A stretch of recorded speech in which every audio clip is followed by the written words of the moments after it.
Hello નમસ્કાર વિદ્યાર્થી મિત્રો, કેમ છો? મજામાં? વિદ્યાર્થી મિત્રો, આજે આપણે ધોરણ 12 કોમર્સમાં એસપીસીસી વિષયની અંદર વિભાગ નંબર 2 ની અંદર ચેપ્ટર નંબર 3 અભ્યાસ કરીએ. ખાસ વિદ્યાર્થી મિત્રો, ડિબેન્ચર નું જે આ ચેપ્ટર છે એમાં ખાસ સરકારશ્રી દ્વારા જે કંઈ અભ્યાસક્રમ ઘટાડવાનો આવ્યો છે એમાં ખાસ તમારે યાદ રાખવાનું છે. ખાસ ટોપિક નંબર આપણે 3.1, 3.2 અને 3.3 ભણવાના છે, પછી 3.7 ભણવાના છે.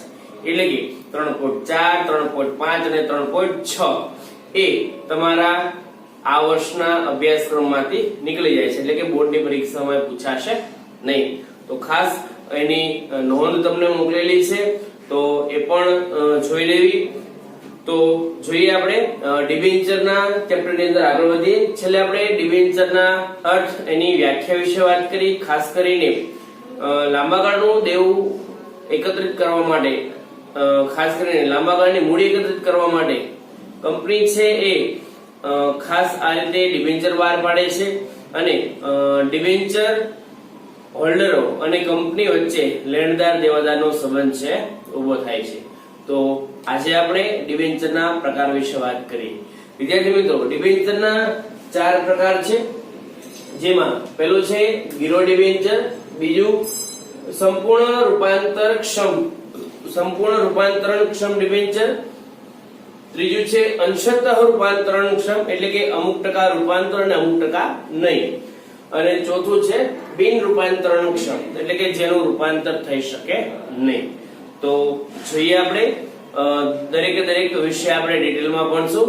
ખાસ આ ચેપ્ટર 6 માર્કનું બોર્ડની પરીક્ષામાં જનરલી પૂછાય છે. તો પહેલું જે છે ગીરો ડિબેન્ચર. તો ગીરો ડિબેન્ચરની અંદર ખાસ ડિબેન્ચર બહાર પાડતા કંપની જે છે એ મિલકતો ઉપર ગીરો મૂકીને, ખાસ કરીને એ ગીરો છે સ્થિર કે અસ્થિર હોય છે, એટલે કે મિલકતો છે એના જે કઈ કાગળ વર્ગ છે, એના જે કઈ કાગળિયા છે, કે દસ્તાવેજ છે, એ દસ્તાવેજને આધારે ખાસ કંપની છે એ ડિબેન્ચર હોલ્ડરો પાસેથી પોતે લાંબા ગાળાની મૂડી છે મંગાવતી હોય છે.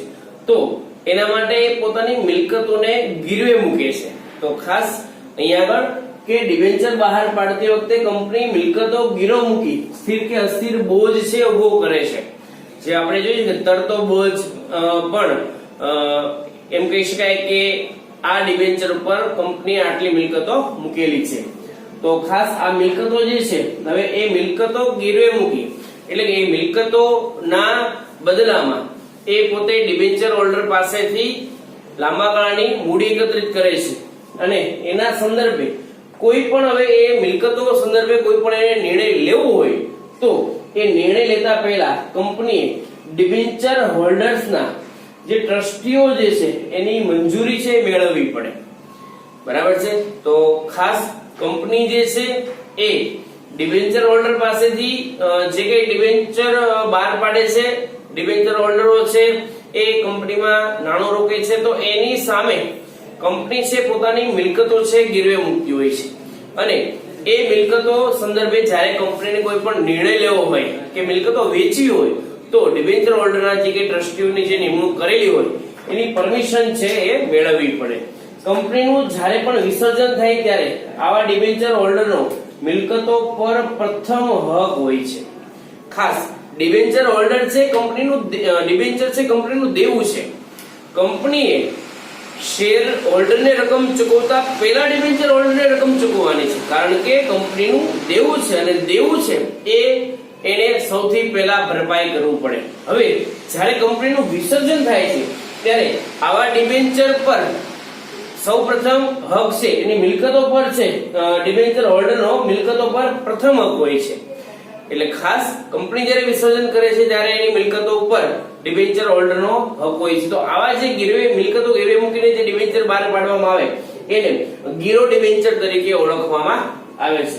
બરાબર છે? તો ખાસ ડિબેન્ચર બહાર પાડતા કંપની મિલકતો ગીરો મૂકી અને એના પર સ્થિર કે અસ્થિર બોજ છે એ ઉભો કરે છે, એટલે કે અમુક લિમિટમાં હોય અથવા તો સંપૂર્ણ મિલકતની સામે એ ડિબેન્ચર છે આપતા હોય છે. તો ખાસ ગીરો ડિબેન્ચર પહેલો પ્રકાર. ત્યાર પછી નંબર 2 છે સંપૂર્ણ રૂપાંતરણક્ષમ, એટલે કે જે ડિબેન્ચરનું શેરની અંદર, ખાસ કરીને ઇક્વિટી શેરની અંદર સંપૂર્ણ રૂપાંતર થઈ શકે. તો આવા જે ડિબેન્ચર છે એમાં ખાસ ડિબેન્ચર હોલ્ડરો સાથેનો જે કરાર થઈ ગયો હોય, જે તે સમય કરાર કર્યો એ કરાર મુજબ નિશ્ચિત સમય મર્યાદાને અંતે, એટલે કે ડિબેન્ચર હોલ્ડરે જેટલા સમય માટે નાણાં મૂક્યા છે સમય મર્યાદા પૂરી થાય ત્યારે જે તે ડિબેન્ચરનું ઇક્વિટી શેરમાં રૂપાંતર કરવામાં આવે છે. શેમાં રૂપાંતર કરવામાં આવે છે? ઇક્વિટી શેરની અંદર રૂપાંતર કરવામાં આવે છે. અને ડિબેન્ચર ધારકોને કંપની એના માટેના કેટલા વિકલ્પો આપે છે? 2 વિકલ્પો આપે છે. હવે જે તે કરાર કર્યો છે ત્યારે એ કરાર પૂરો થાય ત્યારે કંપની છે એ ડિબેન્ચર હોલ્ડરને 2 વિકલ્પ આપે છે. પહેલો વિકલ્પ કે ડિબેન્ચરના નાણાં એને પરત લેવા છે કે નથી લેવા. ડિબેન્ચરના નાણાં એને પરત લેવા છે કે નથી લેવા. અને બીજું, જેટલી રકમ છે એટલી રકમના ઇક્વિટી શેર લેવા. હવે એને નાણાં પરત લેવા છે કે ઇક્વિટી શેર લેવા છે ના બદલામાં, આવો વિકલ્પ છે કંપની ડિબેન્ચર હોલ્ડરોને આપે છે. હવે જો ડિબેન્ચર ધારક છે એ રૂપાંતરનો વિકલ્પ સ્વીકારે, એટલે કે એફસીડી, ખાસ આપણે કહીએ છીએ કે સંપૂર્ણ રૂપાંતરણક્ષમ ડિબેન્ચર, એટલે કે એ એમ સ્વીકારે કે મારે બધા જ ડિબેન્ચર છે એનું શેરમાં રૂપાંતર કરવું છે, એટલે કે બીજો વિકલ્પ સ્વીકારે, તો એનો વિકલ્પ સ્વીકારે તો ડિબેન્ચર ધારક તરીકેનો જે લેણદારનો એનો હક છે એ સમાપ્ત થઈ જાય છે. એટલે કે હવે એ કંપનીનો લેણદાર ગણાશે નહીં, કારણ કે એ કયો વિકલ્પ સ્વીકારે છે કે એને હવે ડિબેન્ચરની જે કઈ સમય મર્યાદા પૂરી થઈ, હવે એ ડિબેન્ચરની રકમ છે એને શેરમાં રૂપાંતર કરવી છે. એટલે એનો લેણદારનો હક સમાપ્ત થઈ જશે અને ઇક્વિટી શેર ધારકનો હક, હવે ઇક્વિટી શેર ધારકનો હક એટલે કેવો હક કહેવાય? માલિકી હક થશે. તો ઇક્વિટી શેર ધારકનો માલિકી હક એને પ્રાપ્ત થશે. તો આમ કંપની છે એ જે તે સમય મર્યાદાને અંતે ડિબેન્ચર હોલ્ડરને રૂપાંતર કરવા માટેના 2 વિકલ્પો આપે છે, જેમાં એક છે નાણાં પરત લેવા છે કે તેટલી રકમના એને ઇક્વિટી શેર લેવા છે. તો આ રીતે સંપૂર્ણ રૂપાંતરણક્ષમ ડિબેન્ચરો બહાર પાડતી હોય છે કંપની. ત્યારબાદ નંબર 3 અંશતઃ રૂપાંતરણક્ષમ. હવે અંશતઃ એટલે કે અમુક માત્રામાં એ રૂપાંતર થાય, અમુક માત્રામાં ન કરે. તો જોઈએ, ડિબેન્ચરના 2 ભાગ પડે છે. એમાં ખાસ તો એક રૂપાંતરિત અને બિન રૂપાંતરિત. આવા જે અંશતઃ રૂપાંતરણક્ષમ ડિબેન્ચર છે એમાં 2 ભાગ પડે છે, રૂપાંતરિત અને બિન રૂપાંતરિત. હવે રૂપાંતરિત ભાગ જે છે એની સામે ઇક્વિટી શેર એને આપવામાં આવે કે જેટલી રકમના ડિબેન્ચર છે એટલી જ રકમના એને ઇક્વિટી શેર આપી દેવામાં આવે. અને બીજું જે બિન રૂપાંતરિત ભાગ છે એ ભાગ એને પરત કરવામાં આવે છે. એટલે કે માનો કે આપણે કઈ 10,000 ના હોય તો 10,000 માંથી 5,000 ના ઇક્વિટી શેર એને આપવામાં આવે અને 5,000 રૂપિયા એને પરત આપવામાં આવે. તો આ રીતે અંશતઃ રૂપાંતરણક્ષમ ડિબેન્ચર કંપની છે બહાર પાડે છે. ત્યાર પછી નંબર 4 ચોથો પ્રકાર છે બિન રૂપાંતરણક્ષમ ડિબેન્ચર, એટલે કે જેનું રૂપાંતર થઈ શકે નહીં. આ પ્રકારના ડિબેન્ચરનું ઇક્વિટી શેરમાં રૂપાંતર થઈ શકતું નથી. આ પ્રકારની કોઈ જોગવાઈ છે એ એમાં હોતી નથી. કંપની ડિબેન્ચરની મુદત પૂરી થતા નાણાં છે પરત કરે છે. એટલે કે અહીંયા આપણે જે જોગવાઈઓ છે એના બદલામાં એવી કોઈ હોતી નથી.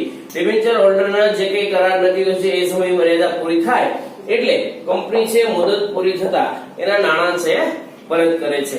તો ખાસ બિન રૂપાંતરણક્ષમ ડિબેન્ચર જેમાં મુદત પૂરી થતા એના સંપૂર્ણ નાણાં પરત કરવામાં આવે છે. તો ખાસ વિદ્યાર્થી મિત્રો, ડિબેન્ચરના આપણે 4 પ્રકાર જોયા. નંબર 1 ગીરો ડિબેન્ચર, નંબર 2 રૂપાંતરણક્ષમ ડિબેન્ચર, નંબર 3 અંશતઃ રૂપાંતરણક્ષમ ડિબેન્ચર અને નંબર 4 બિન રૂપાંતરણક્ષમ ડિબેન્ચર. તો ખાસ 4 પ્રકારો તમારે યાદ રાખવાના છે. ત્યાર પછી આ લેક્ચરમાં આપણે આગળના મુદ્દામાં અભ્યાસ કરશું. Thank you.